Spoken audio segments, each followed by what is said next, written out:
கூடுகை 21ஆம் அமர்விற்கு எனக்கு வாய்ப்பினை வழங்கியிருக்காங்க. நாமக்கல் மாவட்ட ஆசிரியர் பயிற்சி நிறுவன முதல்வர் மதிப்பிற்கும் மரியாதைக்கும் உரிய டாக்டர் செல்வம் ஐயா அவர்களுக்கும், சிவபெருமான் ஐயா மற்றும் அங்கு உள்ள ஆசிரியர் பெருமக்கள் அனைவருக்கும், rotary club district coordinator Venkateswara Gupta ஐயா அவர்கள் மற்றும் கருணாகர பன்னீர்செல்வம் சுப்பாராவ் ஐயா அவர்கள் அனைவருக்கும் என்னுடைய முதற்கண் வணக்கம். மேலும் ஆசான் கூடுகையில் இங்கு ஆர்வமுடன் கலந்து கொண்டுள்ள அனைவருக்கும் என்னுடைய மனம் நிறைந்த வாழ்த்துக்களும் வணக்கத்தையும் தெரிவித்துக் கொள்கிறேன். இன்று எனக்கு தெரிந்த சில கருத்துக்களை தங்கள் அனைவருடன் பகிர்ந்து கொள்வதில் மிகுந்த மகிழ்ச்சி அடைகிறேன். இப்பொழுது நாம் தலைப்பிற்கு செல்லலாம். நான் இன்னைக்கு எடுத்துக்கொண்ட தலைப்பு என்னன்னு பார்த்தோம்னா, பள்ளி மாணவர்களுக்கு தொல்லியல் ஓர் அறிமுகம் என்ற தலைப்பில் எடுத்திருக்கோம். ஏன்னா பள்ளி மாணவர்கள்கிட்ட கொண்டு செல்லும் போது அடுத்த தலைமுறைக்கு நாம் இந்த செய்திகளை சொல்லலாம்.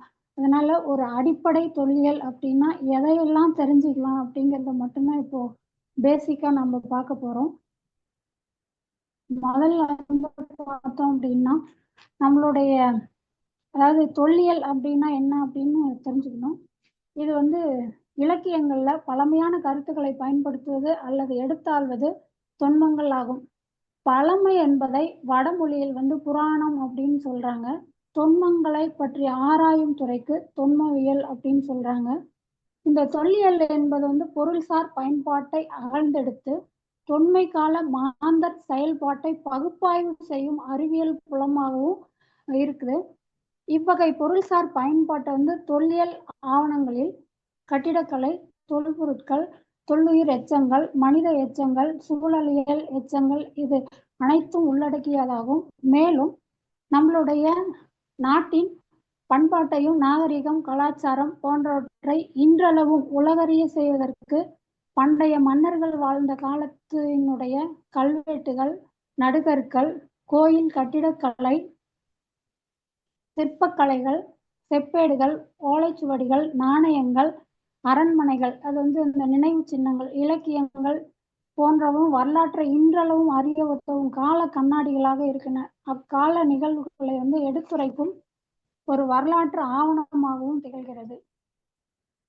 இதுல பார்த்தோம்னா, இந்திய தொல்லியல் துறை ASI archaeological survey of India, அதுல அலெக்சாண்டர் கன்னிங்காம் என்பவர் இந்திய தொல்லியல் ஆய்வுகளின் தந்தை என போற்றப்படும் இவர் இந்திய தொல்லியல் ஆய்வகத்தின் முதல் தலைமை இயக்குநராக பதவி வகித்தவர்.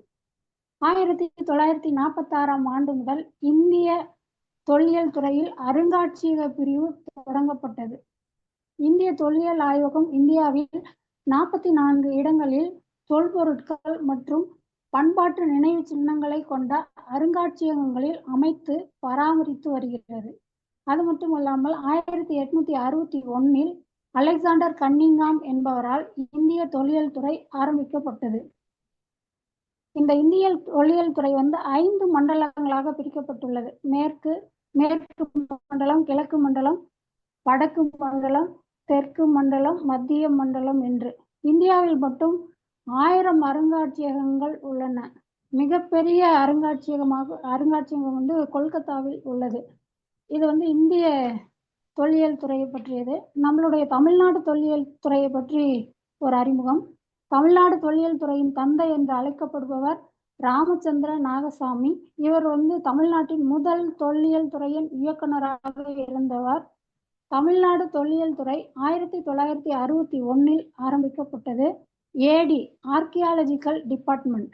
Tamil Nadu ASI archaeological survey of India 17 இடங்களில் செயல்பட்டு வருகிறது. தமிழ்நாடு தலைமை அலுவலகம் தமிழ் வளர்ச்சி அலுவலகத்தில் சென்னையில் உள்ளது. சென்னை கோட்டூர்புரத்தில் உள்ள அண்ணா நூற்றாண்டு நூலகத்தில் 6, 7, 8ஆம் தளத்தில் இந்த தொல்லியல் சார்ந்த பிரிவுகள் செயல்பட்டு வருகின்றன. தமிழ்நாடு ASI செய்யும் செயல்கள் என்னென்ன அப்படின்னு பார்த்தோம்னா, அகழாய்வுகள், முன் வரலாறு, கல்வெட்டு சார்ந்தது, கடல்சார் தொல்லியல், கட்டிடக்கலை, சிற்பக்கலை, நாணயங்கள், செப்பேடுகள் போன்றவையாகும். இவற்றையெல்லாம் நாம் பாதுகாக்க வேண்டும் என்ற நோக்கில் இந்த தமிழ்நாடு அரசு இதையெல்லாம் முன்னெடுத்து வராங்க. மேலும் பார்த்தோம் அப்படின்னா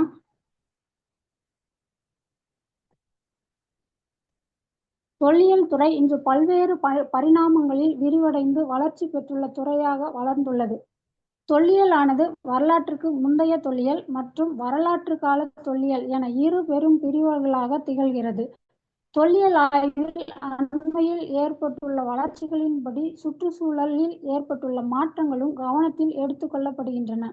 தொல்லியல் பகுதியில் வாழ்ந்த மக்கள் மட்டுமல்லாமல் அவர்களது பொருள் பயன்பாட்டு மற்றும் பண்பாடு குறித்தும் அறிய சுற்றுச்சூழல் தொல்லியல் மற்றும் இனவியல் தொல்லியல் ஆய்வுகளுக்கு தனி முக்கியத்துவம் அளிக்கப்படுகிறது. தொல்லியல் என்பது அகழாய்வு மட்டுமின்றி இலக்கியங்கள், கல்வெட்டுகள், காசுகள் மற்றும் கட்டிடங்கள் உள்ளிட்ட மூலப்பொருட்களையும் ஆய்வு செய்வதாகும். இருப்பினும் அகழாய்வு பணியே தொல்லியல் ஆய்வின் முதன்மை பணியாகும். இதுல மேலும் பார்த்தோம் அப்படின்னா பல்வேறு இடங்கள்ல அகழாய்வு செய்யும் போது பழங்கற்காலம், புதிய கற்காலம், செம்பு காலம், இரும்பு காலம் போன்றவற்றை அவங்களுடைய வாழ்விடங்கள் வெளிவருவதற்கு இந்த அகழாய்வுகள் முக்கிய காரணமா இருந்தன. அதன் மேலும் பார்த்தோம்னா இந்த தொன்மை பாதுகாப்பு மன்றம் அப்படிங்கிற ஒண்ணு இந்த பேசிக் விஷயங்களை மாணவர்களுக்கு கொண்டு போகணும் அப்படிங்கிறதுக்காக நம்ம பள்ளிகள்ல தமிழக அரசால் தொன்மை பாதுகாப்பு மன்றம் என்ற ஒரு மன்றம் ஆரம்பிக்கப்பட்டு அனைத்து பள்ளிகள்லையும் செயல்படுத்துறாங்க. மேலும் ஒவ்வொரு ஆண்டும் ஆசிரியர்களுக்கு இதற்கான பயிற்சியும் கொடுத்து வராங்க. இதை நம்ம பயன்படுத்திக்கணும். அடுத்ததாக நம்ம பார்த்தோம் அப்படின்னா இந்த தொன்மை என்ன அப்படின்னு பார்த்தோம். இந்திய ஆர்கியாலஜிக்கல் அதை பற்றியும் தமிழ்நாடு ஆர்கியாலஜிக்கல் பற்றியும் அது என்னன்றதை மட்டும் தெரிஞ்சுக்கிட்டோம். அடுத்ததான் நம்ம பார்க்கறது பார்த்தோம்னா ஓவியங்கள். ஓவியங்கள் அப்படிங்கிறது பாறை ஓவியங்கள்,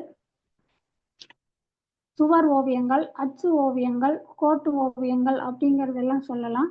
அதுல நடுகற்கள் அடுத்தது. அந்த நடுகற்கள்ல தான் இப்போ என்னென்ன இருக்கு அப்படிங்கிறத ஆரம்ப காலம் முதல் இன்று வரை என்னென்ன இருக்கு அப்படிங்கிறத பார்க்க போறோம். இந்த நடுகள் என்ற தமிழ் சொல் பொருள் பொதிந்த சொல்லாகும். இதற்கு இணையாக வீரக்கல் என்ற சொல்லும் உள்ளது. இதுல பார்த்தோம்னா வீரக்கல்லு, வீரசிலாலு, வீர்கா என கர்நாடகம், ஆந்திரா, தெலுங்கானா மாநிலங்களில் வழங்கப்படுகின்றன.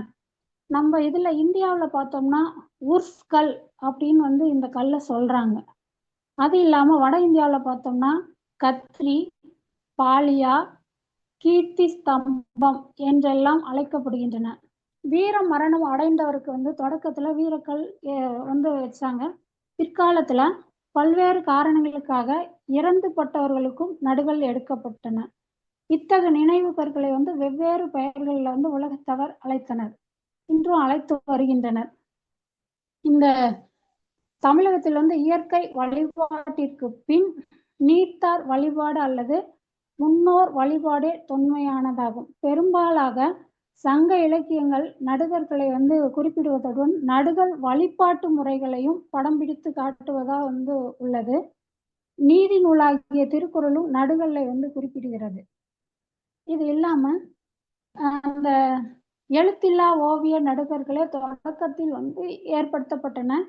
பிறகு ஒழுங்கற்ற கருங்கற்கள் எழுத்துக்கள் சில கோட்டோவியங்களா அந்த மாதிரி ஓவியங்கள்ல அந்த எழுத்துக்கள் எழுதினாங்க. பின்னாடி பிராமி, அப்புறம் வட்டெழுத்து, அப்புறம் கிரந்தம், சோழர்கள் அந்த மாதிரி எழுத்துக்கள் ஒவ்வொன்றும் பிரியும் போது அந்தந்த இடத்துக்கு தகுந்த மாதிரி அவங்கவுங்க அந்த கல்வெட்டுகள்ல எழுத ஆரம்பிச்சாங்க. இந்த நடுகள்ல பார்த்தோம்னா மனித இனம் மனித குரங்கில் இருந்து பிறந்தது அப்படின்னு சொல்லி சார்லஸ் டார்வின் அவங்க சொன்னாங்க. அப்போ அவரை பார்த்தா பைத்தியக்காரன்னு சொன்னாங்க. ஆனா இன்றைக்கு அவருடைய கருத்தை எல்லாரும் ஏத்துக்கிறாங்க. அந்த பரிணாம வளர்ச்சி அதுல பார்த்தோம் அப்படின்னா அந்த மனிதர்களுடைய முகங்கள் நம்ம சார் மேடம் நீங்க ஸ்கிரீன் அடுத்தடுத்து போகுதுங்களா இல்ல இன்னும் மாத்தலீங்களா மேடம்?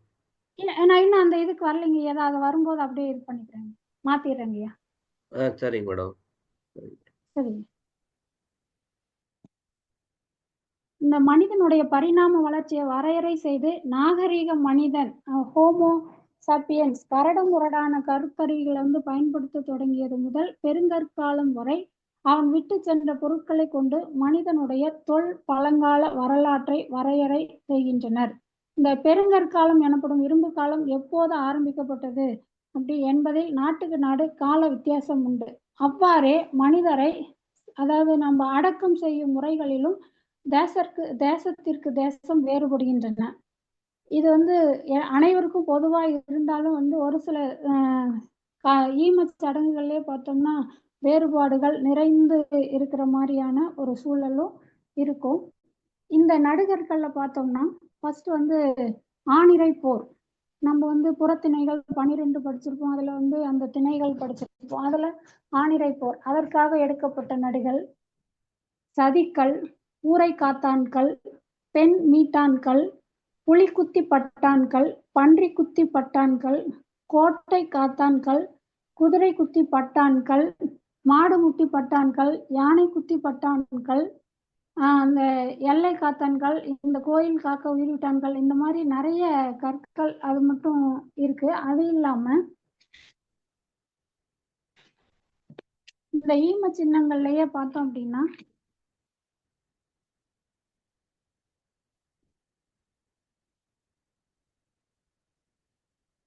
பழங்காலத்துல மனிதன் வந்து காடுகளிலும் மலைப்பகுதிகளிலும் வாழ்ந்த போது வேட்டையாட பல்வேறு கற்களாலான கருவிகளை வந்து பயன்படுத்தினா அவை பழைய கற்கால கருவிகள், புதிய கற்கால கருவிகள் என அழைக்கப்படுகின்றன.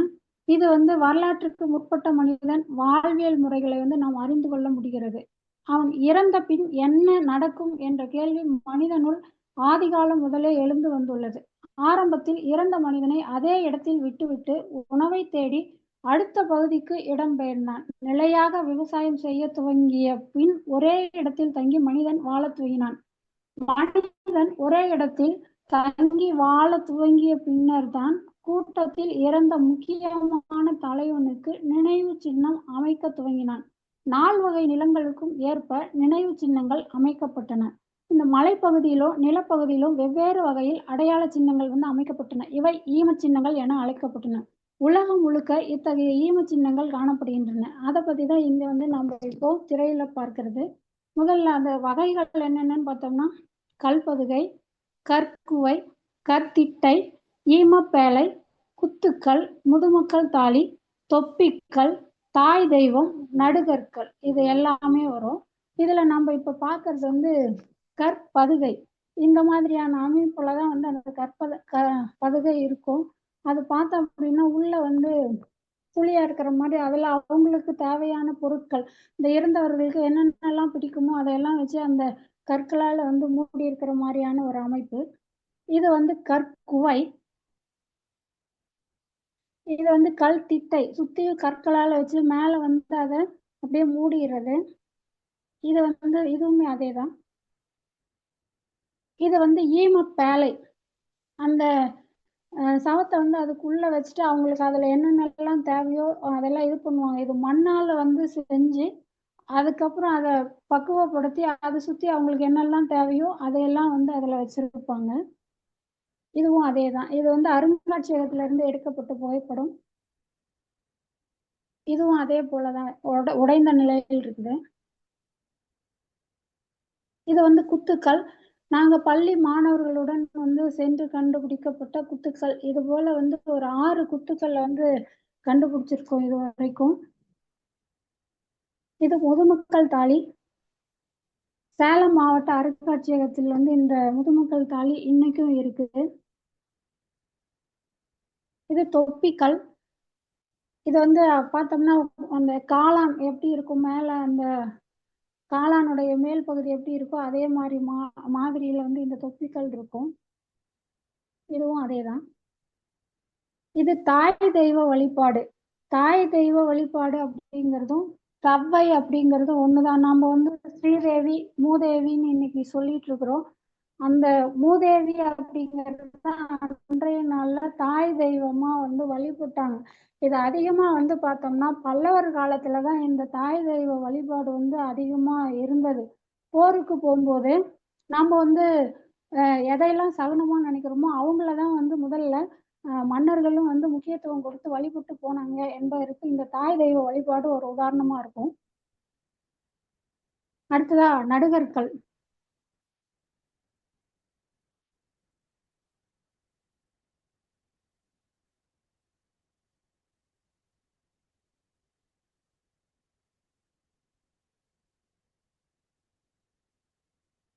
நடுகற்கள் அப்படின்னு பார்த்தோம்னா அது ஆண்கள் சதிக்கல், ஊரைக்காத்தான்கள், இந்த பெண் மீட்டான்கள், புலிக்குத்தி பட்டான்கள், பன்றிக்குத்தி பட்டான்கள், கோட்டை காத்தான்கள், குதிரை குத்தி பட்டான்கள், மாடு முட்டி பட்டான்கள், யானை குத்தி பட்டான்கள், எல்லை காத்தான்கள், கோயில் காக்க உயிர் விட்டான்கள், மடாதிபதிகள், நினைவு கற்கள், சமண முனிவர்களுடைய நிசி தீவிகை அப்படிங்கிற ஒரு கற்கள் உண்டு. அது இல்லாம தலைவலிக்கல், கீழ்குண்டேங்கிற கற்களும் இதுல வந்து அடங்கும்.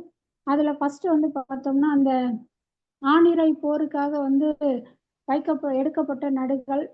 இந்த நடுகள் வந்து பார்த்தோம்னா இன்று 9ஆம் வகுப்பு தமிழ் பாடநூல்லையும் இந்த படம் இருக்கும். இந்த படத்துல பார்த்தோம்னா அந்த மாடு வந்து பல வீரர்களை வந்து அப்படியே தூக்கி எறிகிற மாதிரியான ஒரு அமைப்பு வந்து இதுல இருக்கும். இதுலயும் பார்த்தோம்னா தெளிவா அதுல வீரர்கள் வந்து அந்த மாட்டோட போர் செய்யறதும் அதனுடைய இறைவன் வந்து இந்த இடத்துல இருக்கிறதும் வந்து தெரியும். இது வந்து அந்த இறைவனும் அதுல வந்து சொல்றாங்க. இந்த மாதிரியான ஒரு நிகழ்வு இந்த இதுல இருக்கிறது. அடுத்தது பார்த்தோம்னா சதிக்கல். இந்த சதிக்கல் அப்படிங்கிறது கணவன் போர்ல வந்து ஒருவேளை தோத்துட்டாவோ அல்லது இறந்துட்டாவோ வந்து அந்த அரசி வந்து உடனே அவங்கள அந்த போர்ல தோத்துட்டு அவங்கள வந்து இது பண்ண அப்புறம் அந்த மாற்று அரசன் வந்து தன்னை கவர்ந்து சென்று விடக்கூடாது என்பதற்காக உடன்கட்டை ஏறும் நிகழ்வு அதுல இருந்தது. அதே போலதான் வந்து இந்த இதுல இந்த மாதிரி இருக்கிறது. அந்த கை அமைப்பை பார்த்தோம்னா அந்த கை வந்து பார்த்தா இதுல பார்க்கும்போதே தெரியும். இந்த மாதிரி அமைப்புல இருக்கிறது எல்லாம் வந்து இந்த சதிகள் சொல்லுவாங்க. இது அதிகமா நம்ம தமிழகத்தை விட கர்நாடகாவில் அதிகமா கிடைக்குது. அதுக்கப்புறம் இந்த சதிகள் உடைய தெய்வங்களை வந்து பார்த்தோம்னா தீப்பாஞ்சி அம்மன் என்ற பெயர்லையும் இன்றளவும் அதை சொல்லிட்டு வராங்க. அது மட்டும் இல்லாம இது வந்து அந்த ஊரை காத்தான்கள், அடுத்தது வந்து இந்த கோயில் காக்க உயிர் விட்டான்கள், இந்த மாதிரி சொல்லலாம். அல்லது அந்த ஊருக்குள்ள வந்து விலங்குகள்லாம் நிறைய வரும்போது அந்த மக்களை வந்து பாதுகாக்கணும் அப்படிங்கிறதுக்காக அதுல இருக்கிற அந்த மன்னனுடைய கீழ் இருக்கிற போர் படை தளபதி அல்லது வீரர்கள், முக்கியமான வீரராக இருக்கலாம்.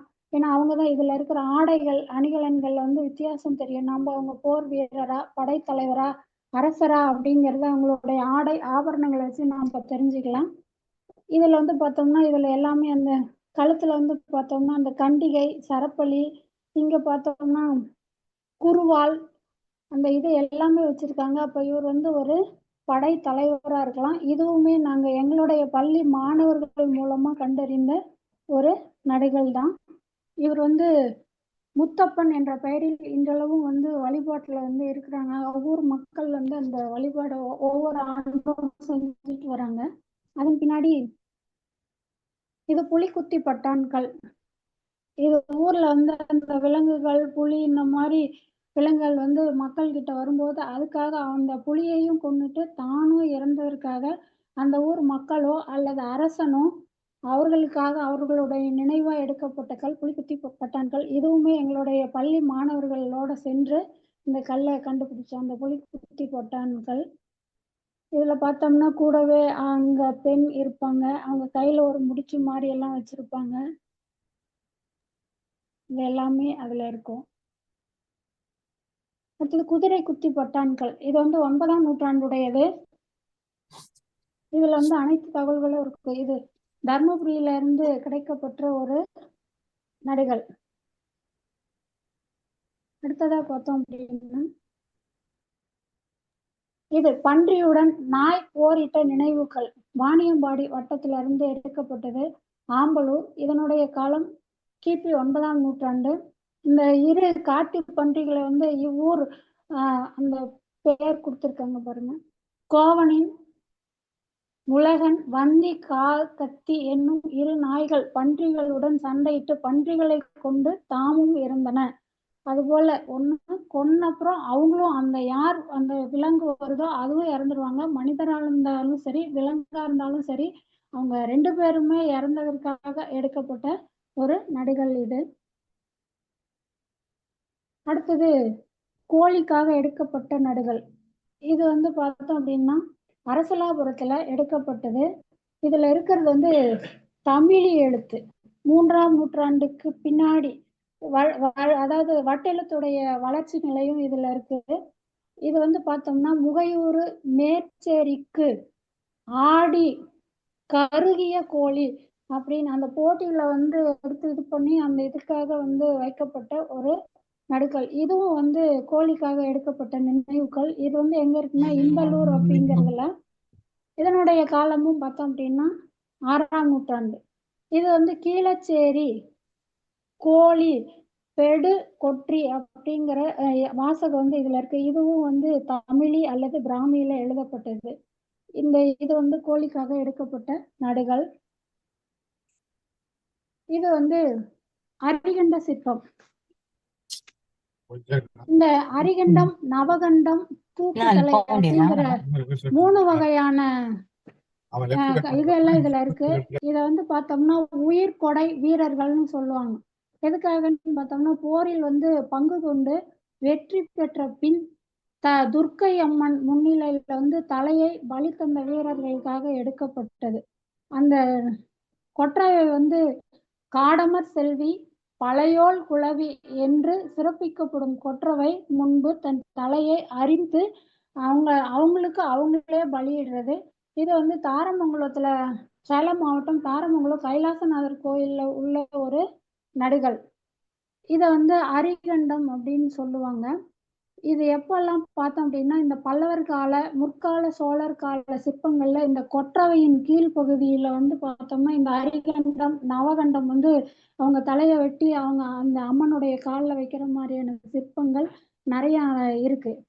அதே இல்லாம நவகண்டம் அப்படின்னு பார்த்தோம்னா இதுல வந்து அரிகண்ட நவகண்டம் ரெண்டுமே இருக்கும்.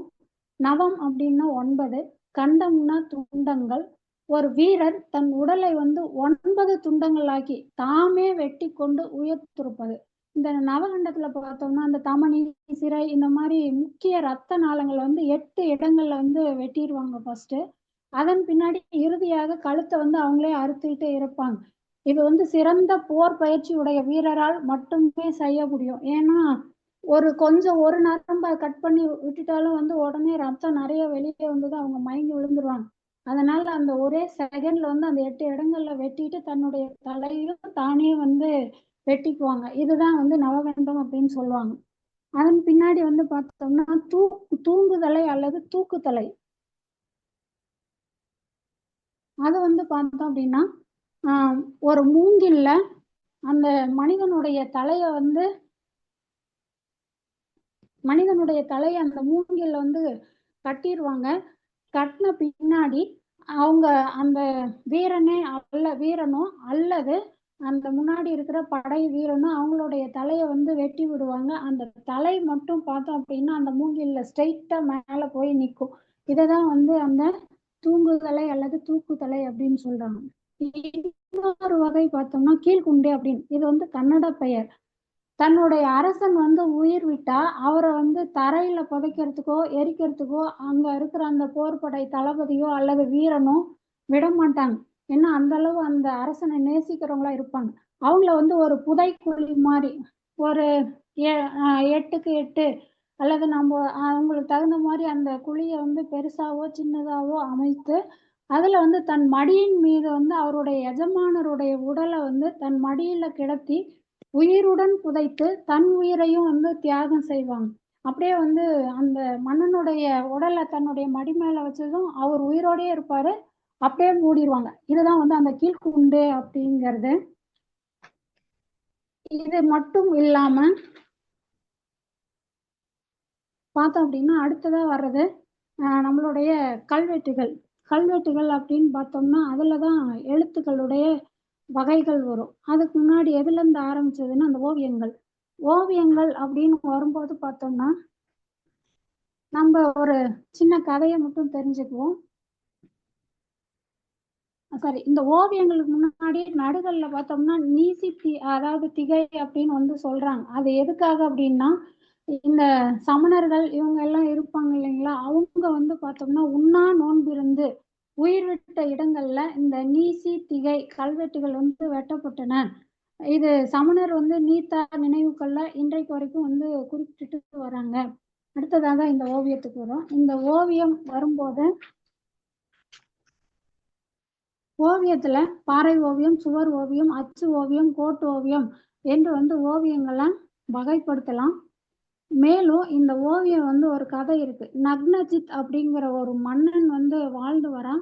வாழ்ந்து வரும்போது அவருடைய அரசு அரசு செய்யும் போது வந்து பார்த்தோம்னா அந்த குடிமக்கள் ஒருத்தர் இருப்பான். அவங்களுடைய மகன் வந்து இறந்து போயிடுவான். இறந்து போனதும் வந்து அந்த அப்பா வந்து அரசன் கிட்ட போய் கேட்பாங்க.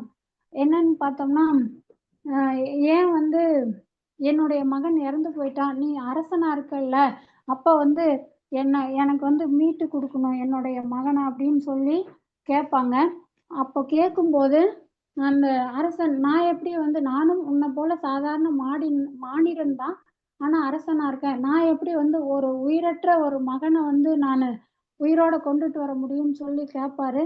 கேட்கும்போது அதெல்லாம் எனக்கு தெரியாது, என்னுடைய மகன் வேணும், அப்போ நீங்க அரசனா இருக்கிறதுக்கு தகுதி இல்லைன்னு சொல்றாரு. அப்போ அந்த அரசனும் என்ன பண்றாருன்னா போய் யமதர்மன் கிட்ட வந்து சண்டை போட போறாரு. அப்போ வந்து பூத பிரேத அந்த பிரேதங்கள் தான் யமனுக்கு காவலா இருக்கும். அந்த பூத பிரேத பேய் பிசாசு இது எல்லாத்தையும் வென்று அந்த யமதர்ம ராஜா கிட்ட போய் வந்து கேட்கிறார் அந்த மன்னன், என்னுடைய மகனுக்கு வந்து என்னுடைய குடிமகனுடைய மகன் இறந்துட்டான், அவனுக்கு உயிர் கொடுங்க அப்படின்னு சொல்லி கேட்குறாரு. கேட்கும்போது இது எப்படி சாத்தியமாகும், ஒரு மனிதன் இறந்துட்டா மறுபடியும் உயிர் கொடுக்குற தன்மை வந்து கிடையாது அப்படிங்கிறத அவர் வந்து சொல்றாரு. அதன் பின்னாடி பார்த்தோம் அப்படின்னா அவரு, நான் வந்து என்ன அவரை படைச்ச பிரம்மா கிட்ட போறேன்னு சொல்லி போறாரு. பிரம்மா கிட்ட போகும்போது பிரம்மாவும் சொல்றாரு, இது வந்து வாய்ப்பே இல்லை, அதுக்கு வந்து ஒரு மாற்று வழி சொல்றேன், அதை வேணா செய்யுங்க அப்படின்னு சொல்றாரு. என்னன்னா, ஒரு அந்த பையன் இறந்தான் இல்லைங்களா, அவங்கள அப்படியே வந்து ஒரு ஓவியமா கொஞ்சம் கூட மாற்றமே இல்லாத உயிரோட்டம் உள்ள ஓவியமா வரைங்க. அதுல வந்து அவனை பார்த்தா உயிர் இருக்கிற மாதிரியான ஒரு உருவமே வந்து இருக்கும் அப்படிங்கிறத சொல்றாங்க. அடுத்தது அதே போல அந்த உயிர் ஓட்டமுள்ள ஓவியத்தை வரைஞ்சு அந்த அப்பா கிட்ட கொண்டு போய், என்னால வந்து உன்னுடைய மகனை உயிரோட கொடுக்க முடியல, அதனால நான் வந்து இந்த அரச பதவியை வேணாலுமே வந்து துறந்துடுறேன், ஆனா இந்த ஓவியம் மட்டும் பார்த்தீங்கன்னா உன்னுடைய மகன் உயிர் உள்ள எப்படி இருப்பானோ அப்படிதான் இருப்பான், ஸோ அதனால நீ இதை வச்சுக்கோங்க அப்படின்னு வந்து சொல்லி கொடுக்குறாரு. அதை வச்சுட்டு அவர் வந்து அழுதுகிட்டே அதை வாங்கிட்டு போறாரு. அதுல இருந்துதான் இந்த ஓவியம் வந்து உருவானது. அடுத்ததா பார்த்தோம்னா இந்த ஓவியம் வரையறதுக்கு வந்து பார்த்தோம்னா கோடுகள் கோடுகள் அப்படி இதை வந்து விஷ்ணு தர்மோத்தர அப்படிங்கிறதுல வந்து ஓவியம் பற்றி 4 அடிப்படை செய்திகள் வந்து கூறியிருக்கிறாங்க. அது வந்து என்னென்ன அப்படின்னு பார்த்தோம்னா, ஒன்று அலங்காரம், மெருகேற்றுதல், அதுக்கப்புறம் வந்து அந்த சித்திர சூத்திரம் அப்படிங்கிறது, அடுத்தது சமங்கார புராணம் அப்படிங்கிறது, அந்த வந்து போஜன் எழுதியது, அதை பற்றியும் அதில் வந்து அதை சொல்லியிருப்பாங்க. இதில் ஓவியம் வரையறதுக்கு என்னென்ன தேவைன்னு பார்த்தோம்னா ரேக்கான்னா கோடுகள் என்ற பொருள். அதில் பார்த்தோம் அப்படின்னா வர்த்தனம், வர்த்தனம்னா தூரிகை. நம்ம வந்து அந்த டிராயிங் வரையறதுக்காக அதை எதை பயன்படுத்துகிறோமோ அந்த பேருக்கு பேர் தூரிகை அப்படின்னு பேர். இது பூசணம், அதை வந்து அலங்காரம் செய்வது.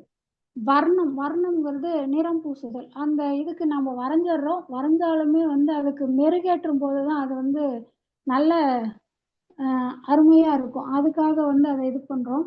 அடுத்தது வந்து அந்த சித்திர சூத்திரம் அப்படிங்கிறது தான் இந்த நக்னஜித்துடைய கதை. இது வந்து விஷ்ணு தர்மோத்திரம் அப்படிங்கிறதுல வந்து அதை சொல்லியிருப்பாங்க. அடுத்தது வந்து பார்த்தோம் அப்படின்னா இந்த சுவர் அதுல வந்து வரைகிறாங்க இல்லைங்களா ஓவியங்கள். இப்போ பார்த்தோம்னா நம்ம பாறை ஓவியங்கள், சுவர் ஓவியங்கள் இதெல்லாம் நம்ம பார்த்துருப்போம் பல்வேறு கோயில்கள்ல பாறைகள்ல எல்லாம். பார்த்தோம்னா அந்த சுவர் ஓவியங்கள் வரையறதுக்கு வந்து பார்த்தோம்னா அதுக்கு என்ன பேருன்னு பார்த்தோம்னா வர்ண நேப்பனம் அப்படின்ற பேரு. இத வந்து எப்படி செய்வாங்க அப்படின்னா, ஃபர்ஸ்ட் சுவத்துல எடுத்ததும் நாம பெயிண்ட் அடிக்கிறோம். அதுக்கப்புறம் ஓவியம் வரைகிறோம். அந்த மாதிரி எல்லாம் செய்ய மாட்டாங்க. எருமை தோல் இருக்கும் இல்லைங்களா? அத வந்து நல்லா காய்ச்சி வெண்ணெய் பதம் மாதிரி வரும். அதுல வந்து களிமண்ணை கலப்பாங்க. அந்த களிமண்ணுக்கு அப்புறம் வந்து அந்த கலவைய வந்து திரவியம் போல ஃபர்ஸ்ட் அப்படியே வரும். அத வந்து சுவற்றுல போட்டு ஃபர்ஸ்ட் தடவுவாங்க. அதன் மேல அதுக்கப்புறம் அத கொஞ்சம் நல்லா உலர்த்த விட்ட அப்புறம் அதன் மேல வந்து ஓவியங்கள் வரைவாங்க. அந்த ஓவியங்கள் வரையறதுக்கும் பார்த்தோம்னா நிறைய இயற்கை மூலிகைகள் மாதிரியா இருக்கிற செடிகள், தழை அந்த மாதிரி எல்லாம் பயன்படுத்தி செய்வாங்க. இதுதான். அதுக்கு வந்து தூளிகா அப்படிங்கிறது. அதாவது அந்த மூங்கில் கம்பினை எடுத்து 2ஆ பிளந்து, அதனுடைய நுனியில வந்து தாமிரத்துல சிறியதா பொருத்தி, அதுல அந்த ஓவியம் வரைவாங்க. இதுக்கு பேரு தான் அந்த தூலிகாங்கிறது பேரு. வார்த்திகம் அப்படிங்கிறது வந்து கட்ஜலம். அந்த மையத்தை எடுத்து அந்த சாப்பாட்டோட கலந்து வந்து அதை பூசுவாங்க. அதை பார்த்தா கொஞ்சம் மேடு பள்ளமா தெரியுற மாதிரி இருக்கும். லேக்கனி அப்படிங்கிறது அது தூரிகையை தான். இந்த ஒரு கன்றுக்குட்டியோடைய காதுடைய பின்னால் இருந்து ஒரு முடியை எடுத்துக்கொண்டு அதை வைத்து அந்த தூரிகையை வந்து செய்வாங்க. அந்த மாதிரி செய்யற தூரிகை ஒண்ணு. வர்ணம் இதை வந்து 2ஆ சொல்லுவாங்க. ஒண்ணு வந்து சுத்த வர்ணகா அப்படின்னும் விஸ்ர வர்ணகா அப்படின்னு சொல்லுவாங்க. Primary colour, secondary colour. இது எதுக்காக பயன்படுத்துறாங்கன்னா, அந்த ஃபர்ஸ்ட் இருக்கிற கலரை வந்து பிரைட்டா நல்ல கலரா கொடுப்பாங்க. பின்னாடி வர்ற கலரை வந்து லைட் ஷேடோவுல கொடுப்பாங்க. இதுக்காக பயன்படுத்துறது தான் இந்த கலை. இதுல பார்த்தோம்னா நான் பாறை ஓவியங்களை பத்தி அதுல பிக்சர்ல இருக்கும். இதுலயே பார்த்தோம்னா இன்றளவும் இவ்வளோ ஆண்டுகள், நூற்றாண்டுகள் கடந்து பார்த்தா இந்த ஓவியங்கள் அப்படியே இருக்கு. இதுவுமே ஒவ்வொரு இதுல பாருங்க நிறைய பார்த்தோம்னா இதெல்லாம் எதுக்காக அப்படின்னா, ஒரு மனிதன் வந்து அந்த இடத்துக்கு போறாங்க அப்படின்னும் போது கொடிய விலங்குகள் இருக்கா இல்லையா அப்படிங்கிறத தெரிஞ்சுக்கலாம். அதை வந்து மக்கள் இந்த இடத்துல வந்தா இறந்துருவாங்க, என்ன இங்க கொடிய விலங்குகள் இருக்குது, இந்த இடத்துல வந்து சாதுவான விலங்குகள் இருக்குது, நம்ம இங்க வரலாம் அப்படிங்கறதெல்லாம் இந்த பாறை ஓவியங்கள்ல சொல்லி இருப்பாங்க. இது வந்து பார்த்தோம்னா சித்தன்னவாசல் ஓவியம் 6ஆம் நூற்றாண்டு. இதுல வந்து பார்த்தோம்னா மதுரை, கேரள இந்த முரல்ஸ் அதுல இருந்து வந்து பார்த்தோம்னா 13வது செஞ்சுரி. ஒவ்வொரு ஓவியங்களுக்கும் அந்த வித்தியாசங்கள் வந்து தெரியும். இதுல கலர் ஷேடோ அந்த இதெல்லாம் எப்படி இருக்கு, அந்த கலரோடைய அமைப்பு எப்படி கொடுத்துருக்காங்க அப்படிங்கிறது.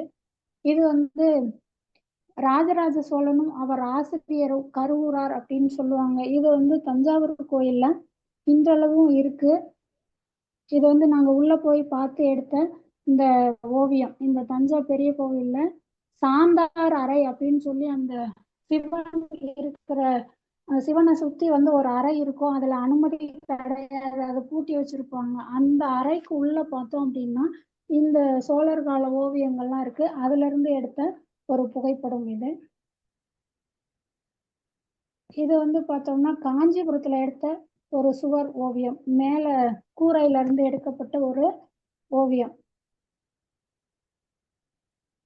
தர்மதேவி கோயில்ல இருந்து. அந்த தர்மதேவி கோயில்ல ஒரு ஸ்பெஷல் என்னன்னு பார்த்தோம்னா, ஒவ்வொரு நாளும் காலையில சூரியன் உதிக்கும் போது அந்த தர்மதேவியுடைய பாதத்துல இருந்து தான் அந்த சூரியன் உதிச்சு தலைமுடி வரைக்கும் வரும். அதுக்கப்புறம் வந்து அந்த சூரியன் மேல போக அந்த கூரை வழியா வெளியில போயிடும். இந்த கோயில்ல வந்து தினமும் அந்த நிகழ்வை பார்க்கலாம். தர்மதேவி கோயில்ல அதுல இருந்து எடுக்கப்பட்ட ஓவியம் தான் இது எல்லாமே.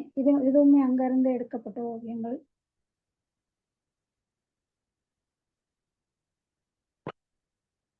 அடுத்தது பார்த்தோம் அப்படின்னா கல்வெட்டுகள்.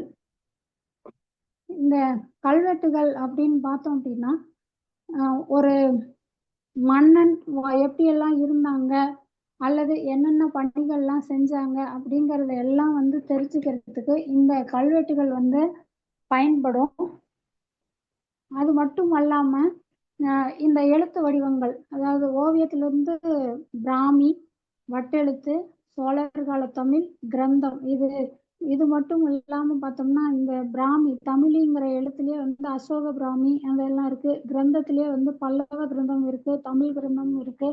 ஒவ்வொரு மன்னர்களும் வந்து வரும்போது அதனுடைய அமைப்பை வந்து மாற்றி வடிவமைச்சு சோழர் கால தமிழ் எழுத்து 9ஆம் நூற்றாண்டுக்கு பின்னாடி வந்ததா வந்து ஓரளவு நம்மளுடைய தமிழ் எழுத்துக்களும் அந்த எழுத்துக்களும் ஓரளவு ஒரே மாதிரியா இருக்கும். அதுல இருந்து வளர்ச்சி வடிவம் அடைஞ்சதான் இன்னைக்கு நாம பார்த்துட்டு இருக்கிற அந்த 21ஆம் நூற்றாண்டுல இப்போ நாம எழுதுகிற எழுத்து வடிவம். இதுல வந்து பல்வேறு ஆய்வாளர்கள் வந்து எழுத்து வடிவங்களை வந்து மாத்தி மாத்தி கொண்டுட்டு வந்திருக்காங்க.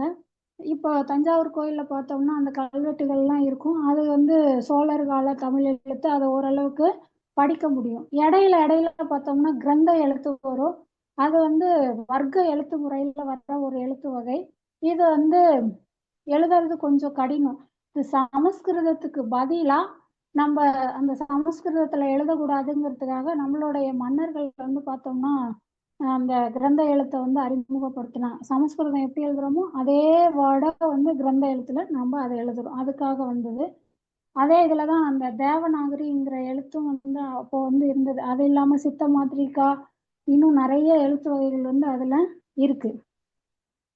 இந்த கல்வெட்டுகள் அப்படின்னு பார்த்தோம் அப்படின்னாலும் எதுக்காக இதை தெரிஞ்சுக்கிறோம் அப்படின்னா, மன்னர்களுடைய வீரம், கொடை, புகழ், அவங்க என்னென்னலாம் பணிகள் செஞ்சாங்க, யாருக்கு தானம் கொடுத்தாங்க, அதை எப்போ செஞ்சாங்க, அவங்களுடைய ஆட்சி ஆண்டு என்ன, இது எல்லாம் தெரிஞ்சுக்கிறதுக்காக வந்து பயன்படுது.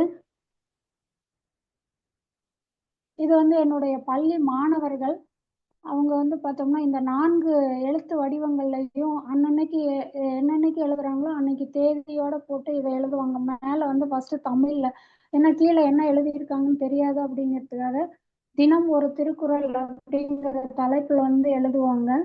அதை யார் எழுதுறாங்கங்கிறதையும் எழுதிடுவாங்க. ஏன்னா அதுல வந்து தவறுகள் ஏற்படும் போது அதை நம்ம பிழையை திருத்தறதுக்கு ஈஸியா இருக்கும் அப்படிங்கிறதுனால. இது வந்து தமிழ் எழுத்து,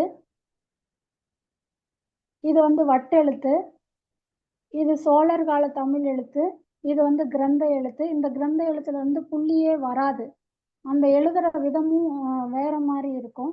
மற்ற எல்லா எழுத்துக்களும் வந்து கொஞ்சம் இருக்கும். இந்த பிராமி எழுத்து ஈஸியா நம்ம வந்து கத்துக்கலாம். சோழர் கால தமிழ் எழுத்தும் கத்துக்கலாம். வட்ட எழுத்தும் கிரந்த எழுத்தும் கொஞ்சம் கடினமானதா இருக்கும்.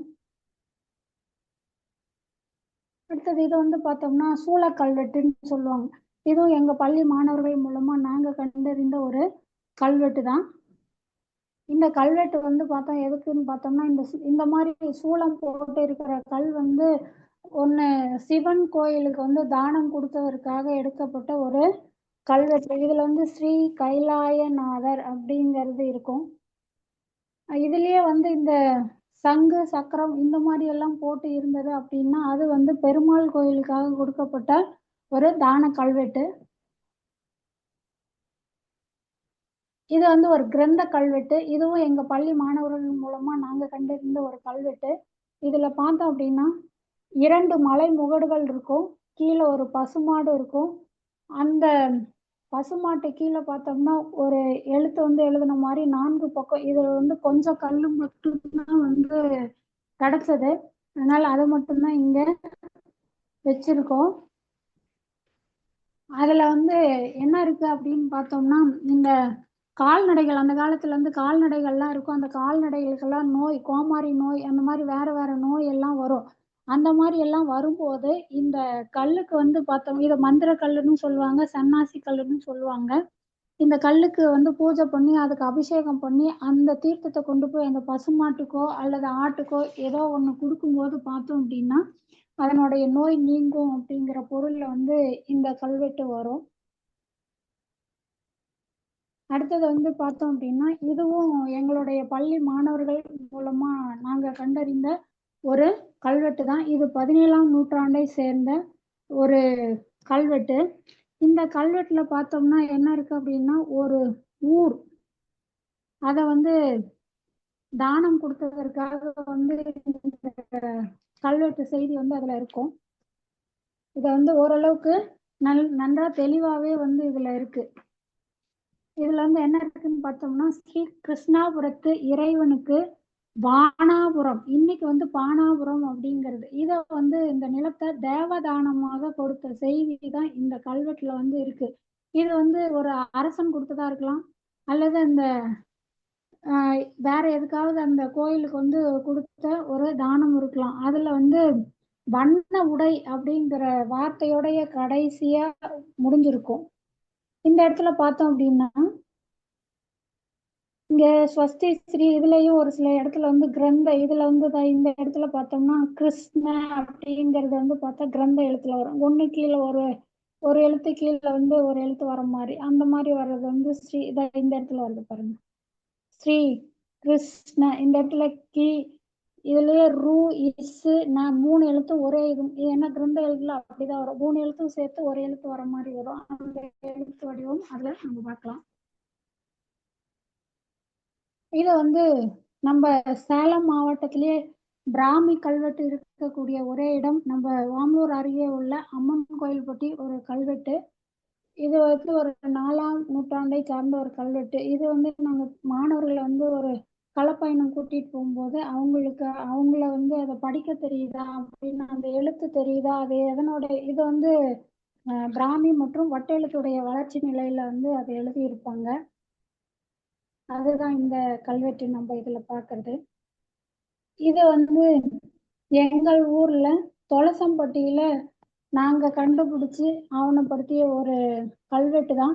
இது வந்து பார்த்தோம்னா குடை இதுல நிறைய கங்கால எலும்பு இது எல்லாமே இருக்கும். இது வந்து அந்த ஊர்ல யார் யாரெல்லாம் பெரியவங்களோ இது 17 வரி உடைய கல்வெட்டு. இதுல வந்து யார் யாரெல்லாம் என்னென்ன இந்த கோயிலை வந்து எப்படி பார்த்துக்கணும் என்ன கொடுத்தாங்க அப்படிங்கிற தகவல் இந்த இதுல வந்து கல்வெட்டுல வந்து இருக்கு. அது மட்டும் இல்லாம இதன் பின்னாடி பார்த்தோம்னா ஓம்படை கிழவி அப்படின்னு எழுதி வச்சிருப்பாங்க. இந்த ஓம்படை கிழவி அப்படின்னா என்னன்னு பார்த்தோம்னா இந்த கல்வெட்டுகள் இந்த தொன்மையான நடுகற்கள் இந்த மாதிரி இருக்கிறது எல்லாமே வந்து தலைமுறை தலைமுறையா அப்படின்னும் போது அதை பாதுகாத்துட்டு யார் வராங்களோ அவங்க வந்து அந்த கல்வெட்டு வெட்டினார் இல்லைங்களா, அது அரசனா இருக்கலாம் அல்லது வேற யாரும் இருக்கலாம். அவங்க வந்து நீங்க பாதுகாக்கிறவங்களுடைய பாதம் என்னுடைய தலையின் மேல் அப்படின்னு சொல்ற மாதிரி அது வந்து இருக்கும். அந்த வாசகம் இதைதான் வந்து ஓம்படை கிழவி அப்படின்னு சொல்லி சொல்லுவாங்க. அடுத்தது கோயில் கட்டிடக்கலை. இந்த கோயில் கட்டிடக்கலை அப்படின்னு வரும்போது நம்ம கோயிலுக்கு போறோம், சாமி கும்பிடுறோம், அப்பயே வந்து வந்துடுறோம். இதெல்லாம் இல்லாம பழங்காலத்துல வந்து கட்டிடக்கலை எப்படி இருக்கும் அப்படிங்கறதெல்லாம் வந்து பரிணாம வளர்ச்சிக்கு ஏற்ப வந்து நம்மளுடைய அடையாளத்தை வந்து வழங்குறதா அது இருக்கு. அதுல வந்து பார்த்தோம் அப்படின்னா இந்த கட்டிடக்கலையில எதுல இருந்தெல்லாம் வளர்ச்சி அடையுது அப்படின்னா ஒரு ஃபர்ஸ்ட் வந்து இயற்கை வழிபாடு. இயற்கை வழிபாட்டுல இருந்து பார்த்தோம்னா ஆயுத வழிபாடு வந்தது. ஐயா ஒரே நிமிஷம். வழிபாடு வந்தது. அதன் பின்னாடி பார்த்தோம்னா ஆயுத வழிபாடு. அதன் பின்னாடி இயற்கை குகைகள் அதன் மூலமா வந்து வழிபாடு இருந்தது. அதன் பின்னாடி பார்த்தோம்னா மரத்தடி கோயில்கள்ல அந்த வழிபாடுகள் வந்து இருந்தது. மரத்தடியில பார்த்தா விநாயகர் கோயில்லாம் இன்னைக்கு வரைக்கும் நம்ம வச்சிருப்பாங்க. அந்த மாதிரி எல்லாம் இருந்தது.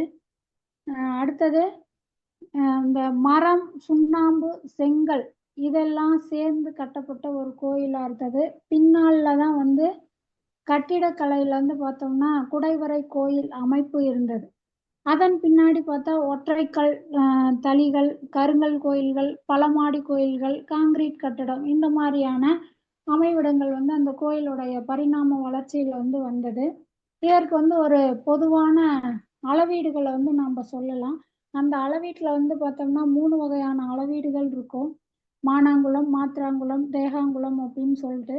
அதுல ஒரு அளவீடு தான் வந்து இந்த மானாங்குளம்.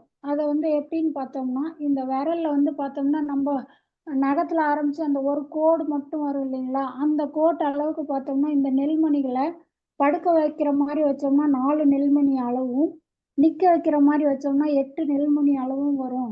இதுதான் அந்த அளவு அப்படிங்கிறது. அந்த காலத்துல இதை வச்சுதான் வந்து கோயிலோ சிற்பமோ வேற எது செய்யறதா இருந்தாலும் இந்த அளவீடை வச்சுதான் வந்து அவங்க செஞ்சாங்க. இந்த இறைவனுடைய கோயில் இருக்கு இல்லைங்களா, அந்த கோயில் வந்து பார்த்தோம்னா நம்ம படுத்து தூங்கும் போது பார்த்தா இப்படிதான் படுத்திருப்போம். நேரா அதே அமைப்புல தான் அந்த கோயில் இருக்கும். கோயிலுடைய அந்த கர்ப்ப கிரகம் வந்து தலையாவும் அந்த கொடிக்கம்பம் வருது இல்லைங்களா, அது வரைக்கும் பார்த்தோம்னா நம்ம மனிதன் உடல் எப்படி படுத்த நிலையில இருக்கோமோ அதே அந்த படுத்த நிலை தான் வந்து இறைவனுடைய இந்த கிடந்த கோலமா முழு ஆலயமா கருதப்படுது. இறைவனுடைய அமர்ந்த கோலம் தான் விமானமா கருதப்படுது. நம்ம எப்படி ஒரு உட்கார்ந்து எந்த நிலையில இருக்கோமோ அதே மாதிரி தான் பாருங்க அந்த கோயிலுடைய அமைப்பு நின்ற நிலையில வந்து இருக்கும். அதுக்காக ஒரு உதாரணம். இது வந்து கோபுரத்துடைய உள்பகுதி எப்படி இருக்கும் அப்படின்னா, இந்த இடத்துல எல்லாம் பார்த்தோம்னா எல்லாமே இந்த இடத்துல கர்ணக்கூடம் இருக்கும். அது எல்லாமே இருக்கும். அடுத்தது இது வந்து இந்த சாலை பத்திய அமைப்புல வந்து பார்த்தோம்னா, வெற்றிடமா இருக்கிற மாதிரியான ஒரு அமைப்பு. இப்படிதான் இருக்கும் அப்படிங்கிறதுக்காக சொல்லியிருக்கோம். இது வந்து பார்த்தோம்னா, நம்ப உள்ள கருவறையில அவருக்கு வந்து அபிஷேகம் பண்ணும்போது வெளியில அந்த தண்ணி எல்லாம் வெளியில வரதுக்காக இருக்குங்க இல்லைங்களா? அது அததான் வந்து இங்க குடுத்துருக்காங்க. அதுல வந்து பார்த்தோம்னா, அதையே இதுல வந்து கீழ வர்ற லேயர் வந்து நாளம். இத லிங்க வடம் அப்படின்னு. இத வந்து கோமுக அமைப்பு. அப்படின்னா நந்தியுடைய முகத்துடைய அமைப்புல தான் பார்த்தா இது வந்து இருக்கும். அப்படிங்கிறத சொல்லியிருக்காங்க. அந்த முன்பக்கம். இததான். அது கீழ வந்து அந்த தண்ணி சொட்டும் இல்லைங்களா? அதுக்கு வந்து பூமுனை என்ற பேர் இருக்கு. இது. அடுத்தது பார்த்தோம்னா, அந்த மண்டபங்கள் அப்படின்னு பார்த்தா நெறைய மண்டபங்கள் இருக்கும். அந்த மண்டபங்களுடைய வகைகள். இது வந்து கர்ப்ப கிரகம். அடுத்தது அந்த கர்ப்ப கிரகத்த ஒட்டி அந்த படிக்கட்டு இருக்கும் இல்லைங்களா? அந்த படிக்கட்ட ஒட்டி வர்றது வந்து அர்த்த மண்டபம்.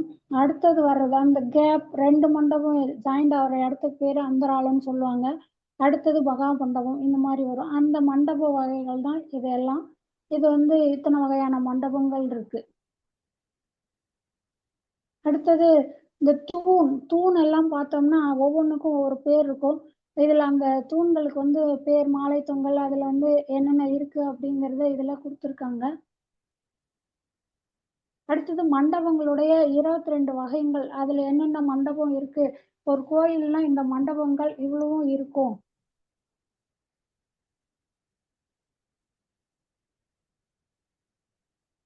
அடுத்தது.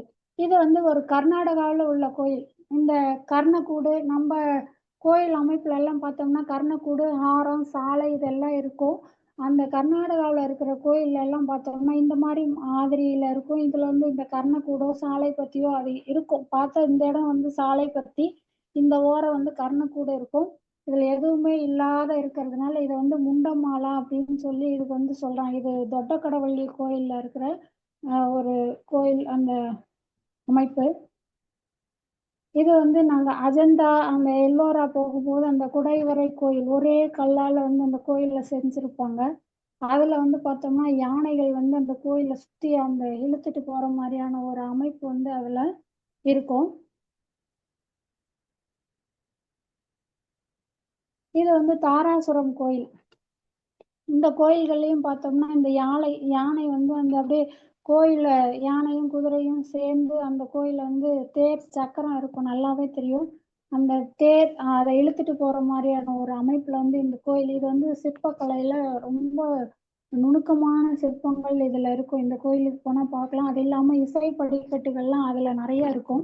இந்த கோயில்கள்ல பார்த்தோம்னா, நம்ப கோயிலுக்கு போவோம். அதுல ஃபர்ஸ்ட்டு கோயில்ல அண்ணாந்து பார்க்கும்போது பார்த்தா, இந்த உறுப்புகள் எல்லாம் இருக்கும்.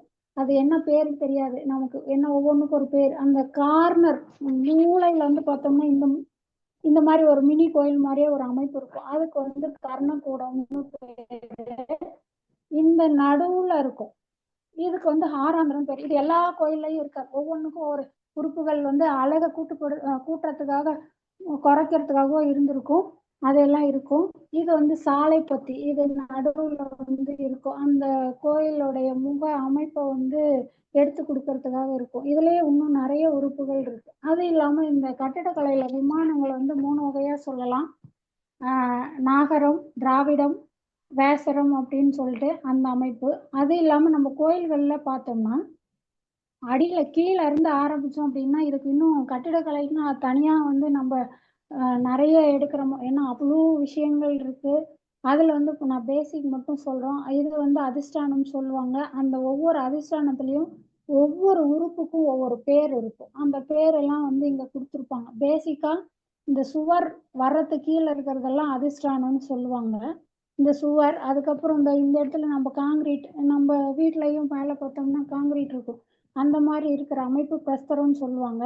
அதுக்கும் மேலே இருக்கிற அமைப்பு, இந்த உள்கூட அமைப்பு, இந்த இடம் இருக்கிறது வந்து கிரீவம்னு சொல்லுவாங்க. இந்த மேலே இருக்கிற அமைப்பு வந்து சிகரம். இந்த மேலே ஸ்தூபி அப்படின்னு சொல்லுவாங்க. இதை தான் அதுக்கு இடையில என்னென்ன உறுப்புகள் இருக்கு அப்படிங்கிறது இதில் வந்து நான் அதில் கொடுத்துருக்கோம், மென்ஷன் பண்ணிட்டேன். இந்த கர்ணக்கூடம்னு சொல்லுவோம் இல்லைங்களா? இப்போ இது வந்து தஞ்சாவூர் கோயில்ல இந்த கார்னர் இங்க பார்த்தீங்க அப்படின்னா, இந்த கர்ணக்கூடங்கிற அமைப்பு பார்த்தா, இந்த நிலைகள் கோயில் வந்து எத்தனை அடுக்குடையது அப்படிங்கிறத எதை வச்சு தெரிஞ்சுக்கிறோம்னா, இந்த கர்ணக்கூடம் வந்து நம்ம எண்ணிட்டே வரலாம். இப்படி 1, 2, 3ன்னு இதை வச்சு அந்த கோயில் எத்தனை அடுக்குடையது அப்படிங்கிறத நம்ம தெரிஞ்சுக்கலாம். அடுத்தது, இந்த கோயில் பரிமாண வளர்ச்சியில பார்த்தோம் அப்படின்னா, ஃபர்ஸ்ட் வரும்போது வந்து கருவறை மட்டும்தான் இருந்தது. அதன் பின்னாடி தான் அர்த்த மண்டபம், மகா மண்டபம், இந்த மாதிரி வாகன மண்டபம், பலிப்பீடம், கொடிமரம் ஒவ்வொன்றும் வந்து எக்ஸ்டெண்ட் பண்ணிட்டே வந்தாங்க. ஒவ்வொரு மன்னர்கள் காலத்துல அது எல்லாமே வந்து எக்ஸ்டெண்ட் பண்ணாங்க. அதையெல்லாம் வந்து சொல்லலாம். அடுத்தது பார்த்தோம்னா,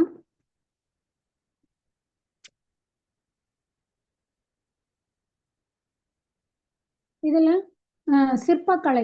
சிற்பக்கலை இந்த கோயில் வந்து இது ஓரளவு பேசிக்கா இந்த அளவு தெரிஞ்சதுன்னா போதும். நம்ம அதிகமா உள்ள நுழைஞ்சோம் அப்படின்னா போயிட்டே இருக்கும். இது வந்து ஒரு கடல் மாதிரி. அதனால வந்து இதோட அதை இது பண்ணும். சிற்பக்கலை, சிற்பக்கலைன்னு பார்த்தோம்னா ஒரு சிற்பம் பார்க்கும்போது அதுல என்னென்னலாம் இருக்கும் அப்படின்னா, ஒரு மேல தலையில கிரீடத்துல ஆரம்பிச்சு ஒவ்வொரு தெய்வத்துக்கும் ஒவ்வொரு விதமான கிரீடங்கள் இருக்கும். அது மட்டும் இல்லாம பார்த்தோம்னா ஆடை ஆபரணங்கள் எல்லாமே இருக்கும். அந்த காதுல போடுற தோடுக்கு கூட பார்த்தோம்னா அந்த வகைகள் இருக்கும். ஒவ்வொரு சிலைகள்லையும் வந்து ஒவ்வொரு விதமான ஆஹ், தோடு அமைப்பெல்லாம் இருக்கும். அதை வச்சு ஒவ்வொன்றுக்குமே வந்து ஒவ்வொரு பேர் இருக்கு. அது இல்லாம கையில இறைவன் வச்சிருக்கிற அந்த இருக்கு இல்லைங்களா, மான் மழு வச்சிருந்தா சிவன்னு சொல்லுவோம். இந்த மாதிரியான ஆடை ஆபரணங்கள் இது எல்லாமே வந்து பார்த்தோம்னா ஒவ்வொரு இதுக்கும் ஒவ்வொரு மாதிரியா ஒரு இருக்கும். அது மட்டும் இல்லாம இந்த மாதிரியான இறைவன் யார் எது எதெல்லாம் வச்சிருக்காங்க, இந்த மழு பரசு அங்குசம் தனுசு சூலம் இந்த மாதிரி காளை இதெல்லாம் இருக்கிற ஒரு அமைப்பை இது எல்லாமே வந்து அந்த இறைவன் யாருங்கிறத இந்த இதை வச்சு சொல்லலாம். இப்போ பிரம்மான்னா அந்த அக்கமாலை வச்சிருப்பாரு, அந்த மாதிரி எல்லாம் சொல்லலாம். அடுத்தது இது வந்து இறைவன் அந்த காதுல போட்டிருக்கிற குண்டலங்கள். அந்த குண்டலங்கள்ல வந்து பார்த்தோம்னா இத்தனை வகையான குண்டலங்கள் இருக்கு. மகர குண்டலம், சர்ப குண்டலம், ரத்ன குண்டலம், பத்ர குண்டலம், அந்த மாதிரி நிறைய இருக்கு. இதுல வந்து திருவக்கரை அப்படிங்கிற ஒரு கோயில் இருக்கும். அதுல வந்து அந்த வக்ரகாளியம்மன் வந்து பார்த்தோம்னா ஒரு குழந்தையவே எடுத்து அந்த அரக்கியை கொல்லும் போது அந்த அரக்கியுடைய வயிற்றுல வந்து நிறை மாத கர்ப்பிணியா இருப்பாங்க. அப்போ அந்த குழந்தைய வந்து எடுத்து என்ன பண்ணுவாங்கன்னா தன்னுடைய காதுல தோடா போட்டிருப்பாங்க. நம்ம கோயிலுக்கு போகும்போது திருவக்கரை யாராவது போற வாய்ப்பு இருந்தா அந்த சாமியுடைய காதை பார்த்தீங்கன்னா ஒரு காதுல அந்த குழந்தை வந்து அப்படியே தோடா தொங்கிட்டு இருப்பாங்க. அந்த மாதிரியான ஒரு இது. அடுத்தது இந்த ஓலைச்சுவடிகள் எல்லாம் பார்த்தோம்னா அப்படியே நல்லா சுருட்டி அந்த பனை ஓலையை சுருட்டி அதெல்லாம் வந்து காதுல தோடு மாதிரி எல்லாம் போட்டிருப்பாங்க. அதான் இந்த அமைப்பு அந்த 8வது நம்பரா இருக்கிறது. இந்த மாதிரி எல்லாம் வந்து ஒவ்வொன்றும் ஒவ்வொரு அமைப்பு இருக்கும். இது வந்து ராஜராஜ சோழன் முதல்ல எங்க போருக்கு போனாலும் சரி வணங்கிட்டு போன தெய்வம். இவங்க பேர் வந்து நிசும்ப சூதனி அப்படிங்கிற கோயிலே வந்து தனியா அங்க இருக்கு.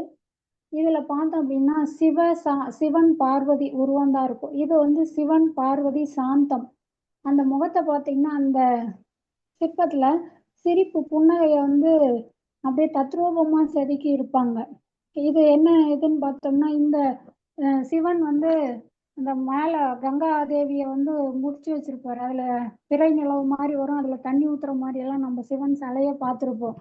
பார்வதி தேவி வந்து அந்த எனக்கு தெரியாம இன்னொரு மனைவி நீங்க வந்து உங்களுடைய முடியிலேயே நீங்க எனக்கு தெரியாம இங்க இருக்காங்க அவங்க அப்படின்னு சொல்லி கோபப்படும் போது அதுக்கான காரணத்தை எல்லாம் விளக்குவாரு. அதுக்கப்புறம் அவரை வந்து அந்த கோபம் தணிக்கிறதுக்காக சாந்தப்படுத்துறது தான் இந்த சிவசாந்த மூர்த்தம். இது அனைத்து கோயில்கள்லயும் இந்த மாதிரி சிற்பங்கள் வந்து மேக்சிமம் நம்ம பார்க்கலாம். இது வந்து அந்த நரசிம்ம அவதாரம். அதுல வந்து பார்த்தோம்னா அந்த தத்ரூபமா செஞ்சிருப்பாங்க. அந்த முகத்துடைய பாவனைகள், அந்த என்னென்னலாம் இருக்கு அப்படிங்கறதெல்லாம். அடுத்தது அந்த சிற்பத்திலேயே சிவன் அவங்க எல்லாம் பார்க்கும்போது அதுலேயும் வந்து 3 தெய்வங்களையும் பார்க்கலாம். அதாவது ருத்ர பாகம், சிவலிங்க பாக வகைகளை வந்து 3 வகையா வந்து நாம சொல்லலாம்.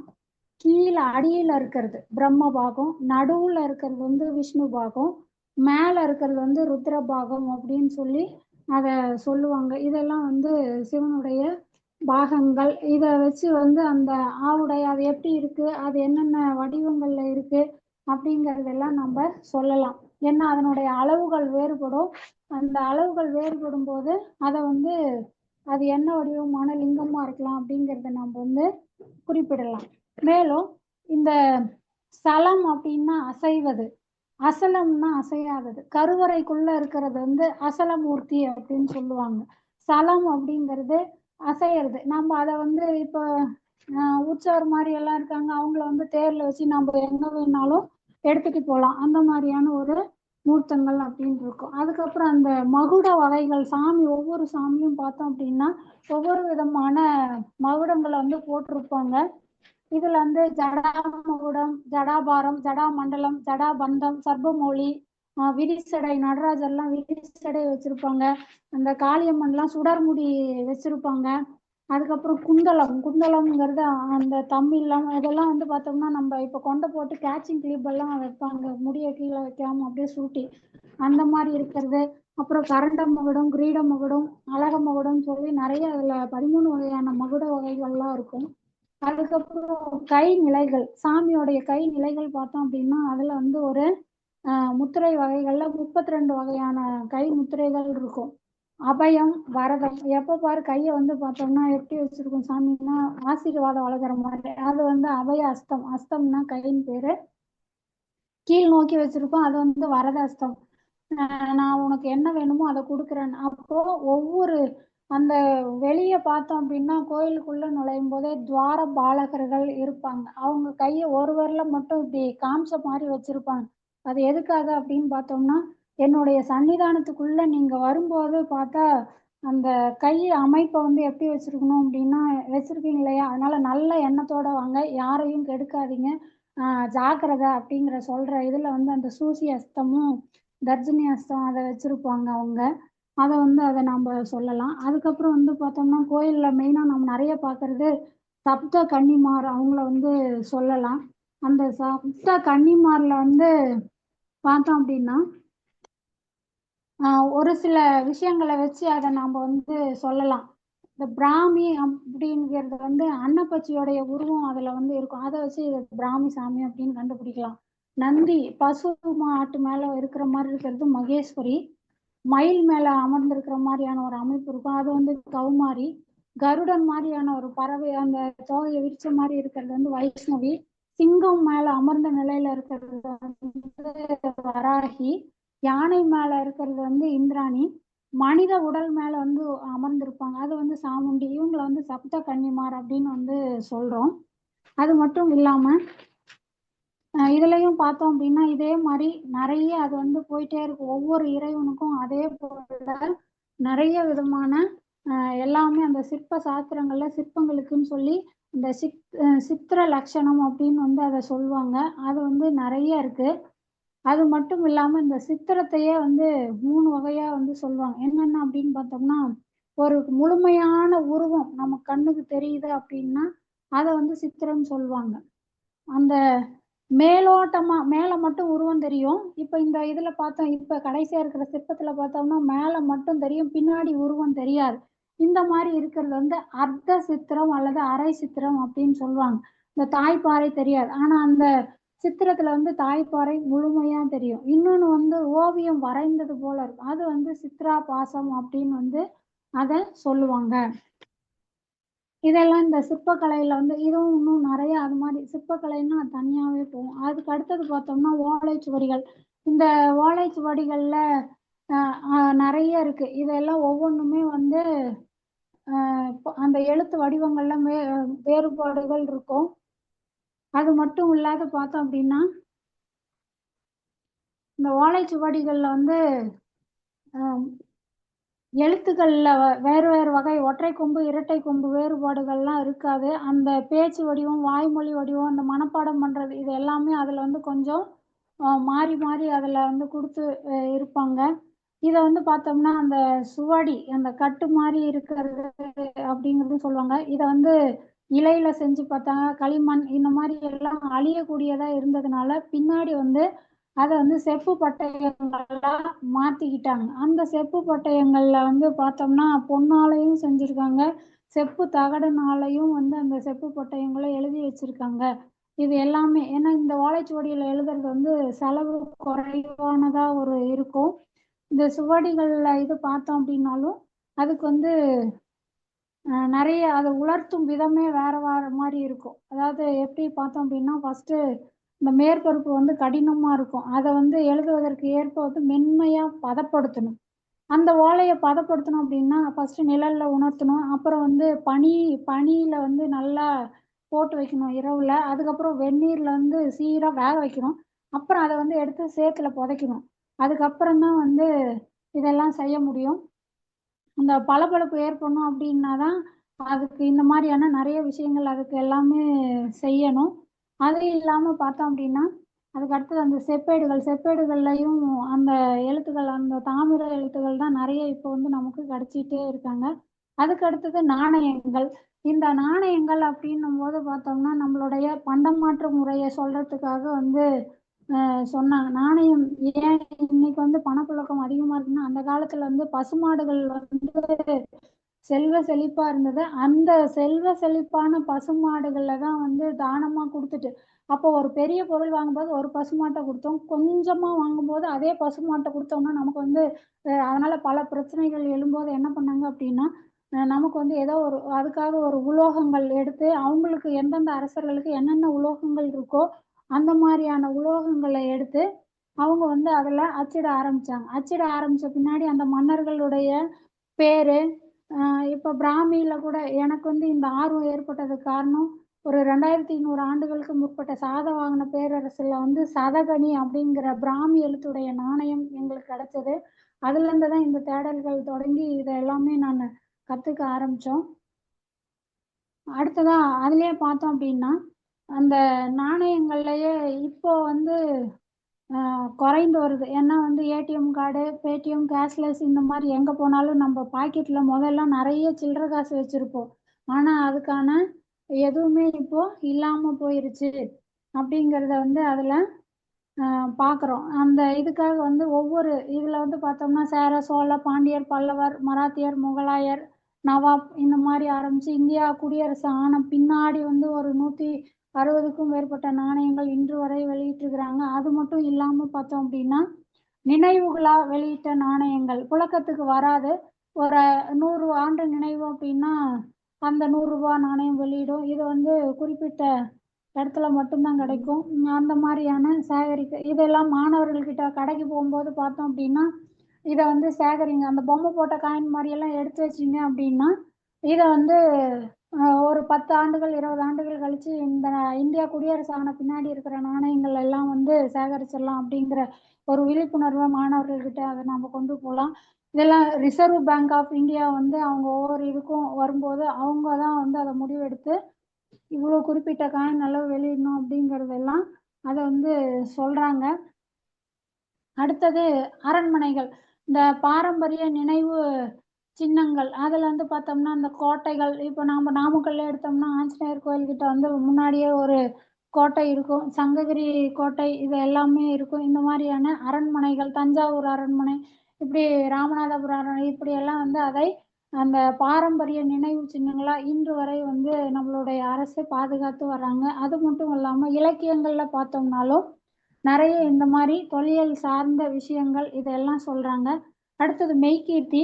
அந்த மெய்கீர்த்தி அப்படிங்கிறது ஒவ்வொரு அந்த கல்வெட்டுகள் ஒவ்வொரு காலகட்டத்திலையும் அந்த கல்வெட்டுகள்ல வந்து எழுதுவாங்க. அந்த புலவர்களால் எழுதப்பட்டு கல் தச்சர்களால் கல்லில் செதுக்கப்படுவதுக்கு பேர் தான் மெய்கீர்த்தி. அந்த மெய்கீர்த்தி வந்து எப்போ வந்ததுன்னா சோழர் காலத்துல வந்து அந்த தஞ்சாவூர் கோயில்ல இருக்கிற எழுத்துக்கு பேர் தான் மெய்கீர்த்தி அப்படிங்கிற சோழர் காலத்தவர் தான் மெய்கீர்த்தின்னு அந்த இதுக்கு பேர் வச்சாங்க. அதுல மற்ற மன்னர்கள் காலத்துலலாம் வெவ்வேறு விதமான பெயர்கள் எல்லாமே இருந்தது.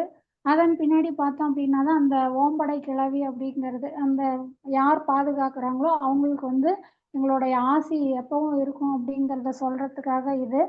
அதுக்கப்புறம் ஒவ்வொரு ஆண்டும் அரசு வந்து உலக மரபு வார விழா வந்து நவம்பர் 19ல நவம்பர் 25 வரைக்கும் கொண்டாடிட்டு வராங்க.